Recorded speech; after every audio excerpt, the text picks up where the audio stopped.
internet. Despite Amazon's best attempts, the Evercade, a small handheld retro console thing that I ordered forever ago, finally came in, and only a month after launch. Now, this is a new piece of hardware focused on getting retro games to people. So, of course, I'm going to talk about it.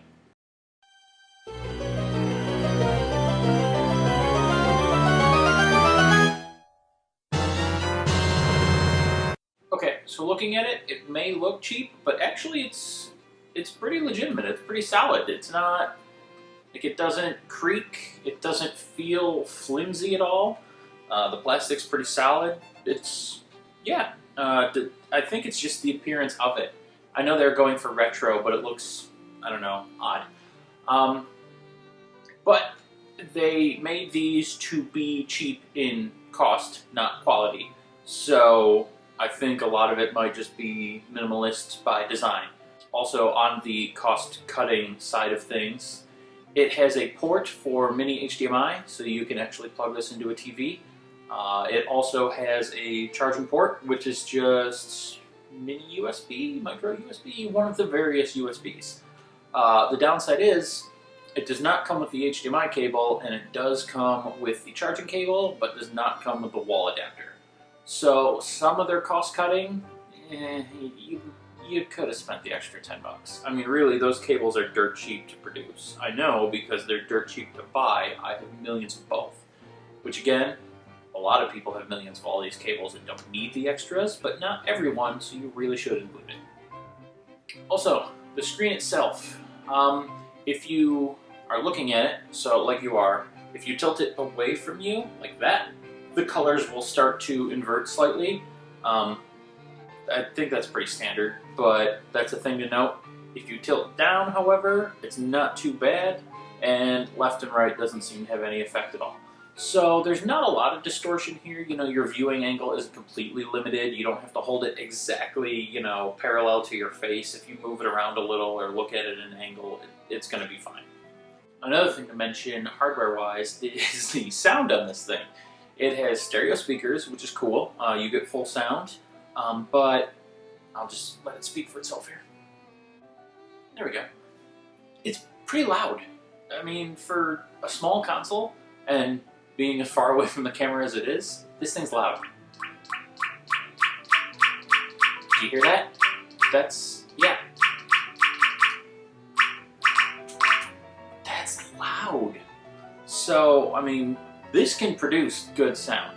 Also, it does have a headphone jack, so if you wanted to not be the loudest person in the world, and please, for the love of God, use headphones.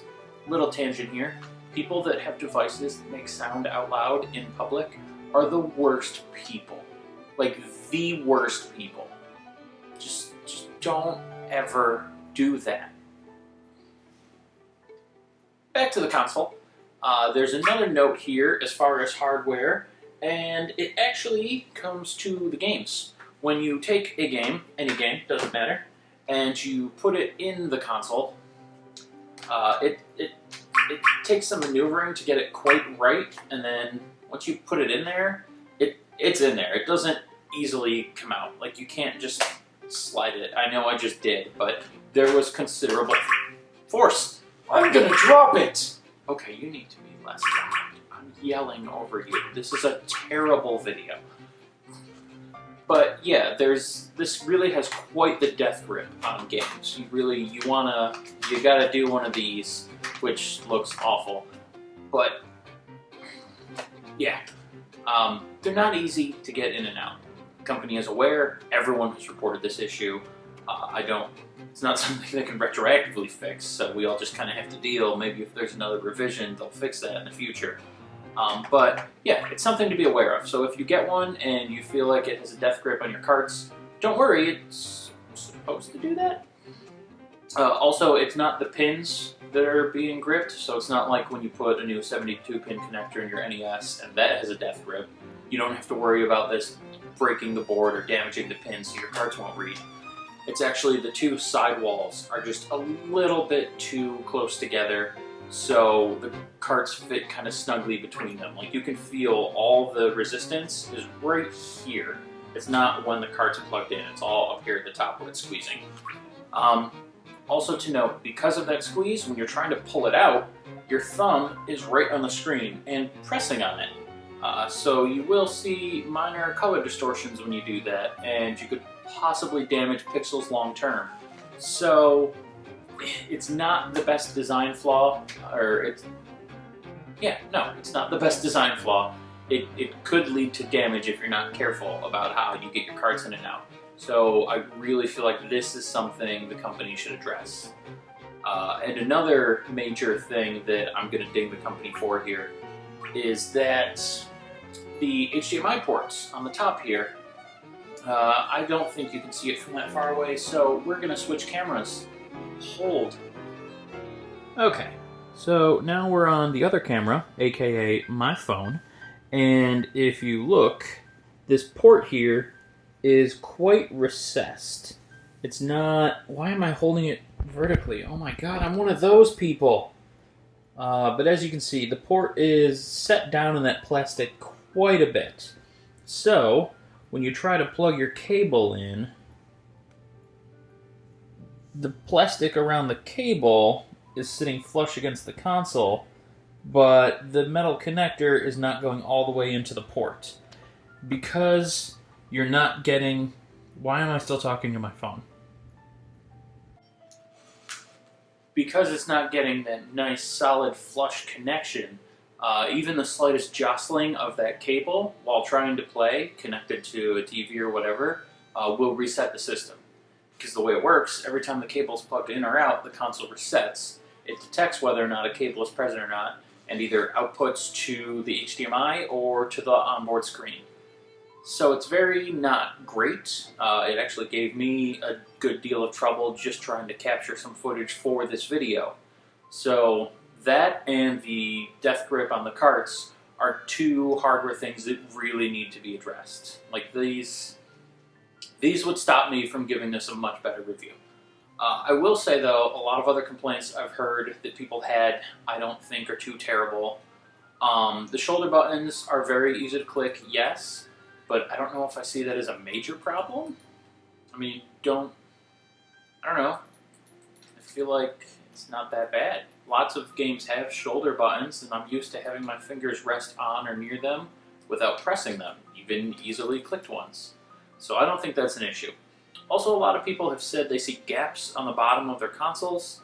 I'm not sure what they're talking about. There's no gap anywhere in mine. There's a nice flush seam between the faceplate and the console itself. I say faceplate, but I don't think it comes off. So I'm not sure what that complaint is. And also people have said their games come in scratched, or the consoles rather. I did notice this did not come with the plastic covering for the faceplate that you usually get to peel off things. I was more disappointed because I love peeling things. But other than that, I mean, I guess there's some slight like scuffing or whatnot. I just take that as part of the machining process. I mean, there's nothing very noticeable. There's no deep scratches or mars that really make it look bad. And I bought it to play it, so it's not going to be perfect anyway. I'm going to be using this thing. Well, it's portable, so I say I'm going to use the thing, but we'll see. More on that later, though. But the real important thing with any console, a fact that Microsoft doesn't understand, are the games. It's not... Anyone can make a console, anyone can produce a console, and most consoles are basically the same. I mean, they're not, but you know what I mean. Aside from specific hardware limitations that stop you from playing games, most consoles can survive as long as they have a good lineup. And if you don't have a good lineup, then no matter how good your hardware is, it will fail. Look at the Atari Lynx versus the Game Boy, or the PS Vita versus the 3DS, or the Xbox One versus anything else because there's no effing games on it. But I'll stop hating on Microsoft and show you the games. First things first, the games for this console are actually surprisingly cheap. Depending on the sites you buy from, they run between 15 and 20 bucks per cartridge. Each cartridge comes in a little clamshell collectible case. This is a very small case. To compare, this is a DVD case. This is this game. So they're not big. But the one thing I will note is every single cart they've put out has multiple games on it. This one in my hand, for example, has 20 games on it. And of the 8 cartridges I have so far, there are 10 available in total. I just haven't found the other 2 yet. Between these 8 cartridges, I have 100 games. So at 20 bucks a pop, that's $160 or $1.60 a game. Now, for some of the old Atari titles, that might not seem like a good deal, although if you've tried buying Atari carts lately, it's about right. But especially for some of the NES and Genesis and Super Nintendo Game Boy Advance games like in the Pico Interactive or Mega Cat carts, that's definitely a good deal. And they have other carts later on that are bringing some really cool indie titles. And that actually brings me to my next point here, is the variety of titles and the curated list that they have. See, the Atari collections are cool, but, and I'll be honest here, everyone can play Atari games anywhere. It's not that it's not cool to play them here, because it is. It's just that those are all readily available games for the most part. For each collection, they do always seem to have a small little handful, or at least a couple of games that are like hidden gems, kind of unique, not necessarily available in all the collections you're used to. For example, if you look at, well, I guess I could even start with the Atari ones.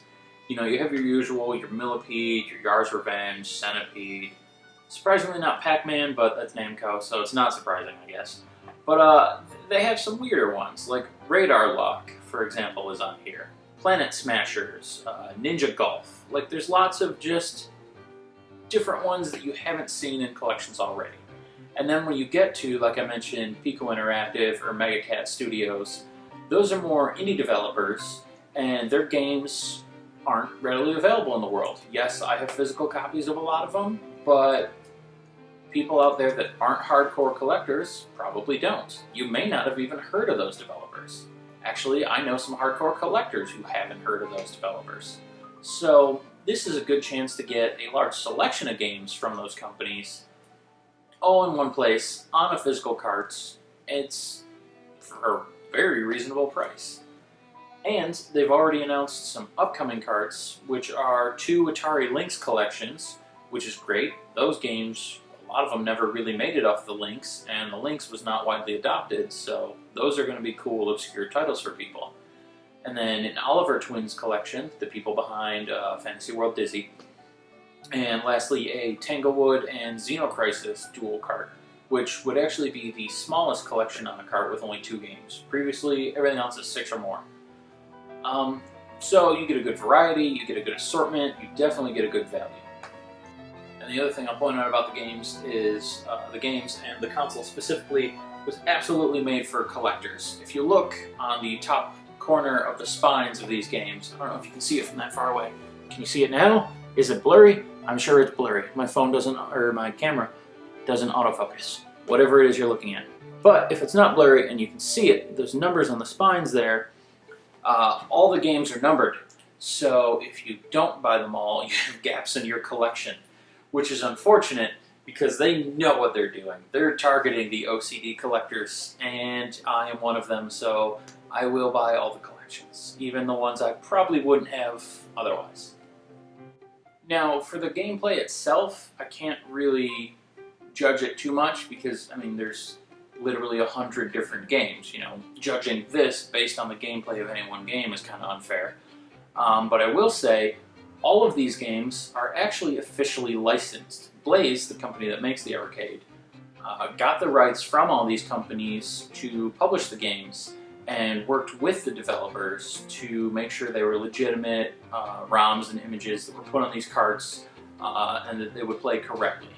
Now, of course, there are going to be a few bugs in some of the games, and there certainly are. I'm not saying they did a perfect job. No one does. However, unlike a lot of other devices that some reviewers are trying to push people toward, This device is continually supported, so Blaze will release patches and updates to fix the glitches. They will also allow a patch, or will release a patch that will allow you to remap your buttons in-game. Also, they've already announced that starting next year, they're going to start including arcade titles, because all of these, even the ones that were arcade games, are home console ports. So the versions that they got the ROM from put on the cart is like the NES version of Double Dragon, not the arcade version. But that's going to be changed in the future, and they're actually going to work to get arcade games on here, which will be great in getting us titles that were previously not released on home consoles. Also on the topic of things the company has announced, Blaze has said they will eventually release a home console that will use the exact same carts, so you don't need to rebuy everything, but it will be designed to plug into your TV and have a controller, which is pretty great, because then you don't get battery life limitations that come with handhelds, and then you certainly don't have to worry about the janky HDMI issue. At least I hope not. Blaze, if you're listening, don't have a recessed thing like that. That's horrible. Or if you're going to, you have to include a cable that's specifically made to fit in that little slot so that it fits snug and we don't get these issues. Because that seems like a really hard to miss issue that QA should have caught. Again, I hate to harp on things because I love what you're doing and I love retro gaming and I don't want to discourage any company, but that was just a really stupid mistake. But back to things that are less negative. The console also has save states, which is really cool. If you're not familiar with ROMs and emulation, and good, you shouldn't be. It's illegal and also just bad. Just buy the game. Support the companies. It's great. But what a save state does is allow you to basically take a snapshot of wherever you are in the game, your exact progress, a point in time, restore point.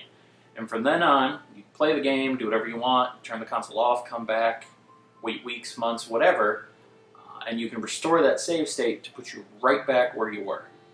This is pretty great, because for maybe not the old arcade titles that a lot of them you could finish in a setting anyway, in a sitting would be the word I meant there, but for NES titles, or eventually the Super Nintendo or Genesis titles, things like that that are on here, if it's not a game that came with save slots and the functionality to save your progress, this is pretty great. Imagine Castlevania, for example. A lot of people haven't beaten it in one sitting, or at least not easily, and nowadays, for us adults who like the retro games that we grew up with, most of us don't have the time now to play through those games in an entire sitting. But if you can play for 20 minutes, half an hour, however long it takes you to poo, then you can just do your save slot, turn the console off, go about the rest of your day, and when you have time again, you turn it back on, restore your slot, and pick up right where you left off. It's a really great piece of functionality to include. It's definitely one of the better ideas and highlights of the console, so that's a plus. So overall, I think it's a pretty solid little handheld. Right now, I'd give it maybe like a 7 out of 10 because of some of the hardware issues and the lack of foresight in fixing those beforehand. Because again, these are things where even the most basic of QA absolutely would have caught. I work in IT, I work in development, I know how things go. You have to do basic testing before something is put out, and if the form factor is squeezing your cards too tight, you should have caught that. And if the HDMI cables don't fit, you definitely should have caught that. So that's some basic stuff that definitely keeps me from giving it a perfect score. However, it is not unplayable. Once a card is in, I think it plays incredibly. I think the assortment of games is really cool. I think the save slots are awesome. I think the stuff they're doing in the future with the home console and the games they've already announced, I look forward to a lot coming from these people. They also have been interacting with their fans a lot. They're constantly asking for ideas of new collections or new cards to put out, and they're doing polls to see what direction they should go, whether to focus on big gets, like in the Interplay cart where they got Earthworm Jim, or should they focus more on homebrew indie titles like Megacat and Pico. Personally, I'm hoping for a collection of the Gauntlet titles, especially because one was on the Lynx and one was on the Genesis, and those two aren't as common as the first two, which were arcade games, and hopefully we'll get the arcade ports of those. Also, if they can support it, the strike games, Desert, Urban, Jungle, Soviet, Nuclear. If you're not familiar, don't worry, I'll review those once my collection is unboxed again. But they're really, really great games. And I don't know if the Evercade can handle the two latter entries in the series, as they were in the Nintendo 64 PlayStation era, but if they can, those would be an amazing addition and would give people the chance to play a game they may have missed the first time around. I know they were great games, but they weren't uber popular, so we'll see what happens. But like I said, overall, I think it's a pretty solid console. If you're a new gamer, like you play modern games, you're a fan of, Call of Duty and Gears of War, Halo, those kind of things, this will not be your cup of tea at all. This will not interest you. It will probably never have games that you're super into. But if you're a hardcore collector, like me or someone else that just basically hoards classic games like a dragon, you'll probably love this. It will give you the chance to play a lot of the games that are in your collection, but with one small device. And yes, I know there are other ROM and emulator boxes out there, but again, those are illegal and usually bad quality. Let's be honest, no emulators are 100%. And while this one isn't yet either, like I said, this is officially licensed. They are working with and cooperating with the original developers to make the games work properly, so any bugs or issues they have, they can patch. Unlike the illegal boxes, which have no support. So that's definitely a plus in this column. And really for the price, it's not bad. Console's $100, the carts are $20 a piece. So even if you bought the whole set, there's 10 games right now, and then the console, that's $300. You're gonna have a little over 100 games and a handheld that can be played with the TV too if you find a cable that fits. Or if you just buy any cable and shave off a bit of the plastic around it. I mean, it's not a bad deal. And if you're a retro gamer that doesn't seriously collect, you probably don't have half or more of these games, you should definitely pick this up. You're gonna get a great value. So, I think that's all I have to say. I've told you pretty much everything there is about the console, at least that I can see. If you bought one, let me know what you think. If I'm wrong, if I'm right, if you disagree, whatever. If you're the company and want more recommendations on stuff to build, please hit me up or just hire me, because I could talk about that all day long. But yeah, I think that's where we're at. So, see you later.